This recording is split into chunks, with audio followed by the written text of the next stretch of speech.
In today's video, we're going to be talking about our Pro 600 watt solar kit. Let's get into it. Okay, so the Pro 600 watt solar kit is going to come with three 200 watt 12 volt 9 bus bar solar panels. And then for your charge controller, it's going to come with a 60 amp MPPT. And then in terms of all the wiring that you're going to need, it's going to come with a 20-foot red and black extension cable. You're going to have a set of 4-to-1 parallel branch connections.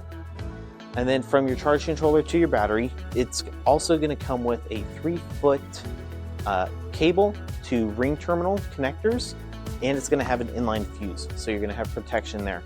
And then to mount the panels to your application, it's going to come with 3 sets of 4 Pro series mounts, so it's going to match the panel. And then lastly, batteries are optional in this kit. But if you do choose to add it, it's going to be a 12 volt 100 amp hour lithium battery, and you do get 2 of those. All right, to learn more about our Pro 600 watt, our Pro 400 watt, or our Pro 200 watt website exclusive solar kits, go and visit www.newpow.com. And remember, be wise, go solar.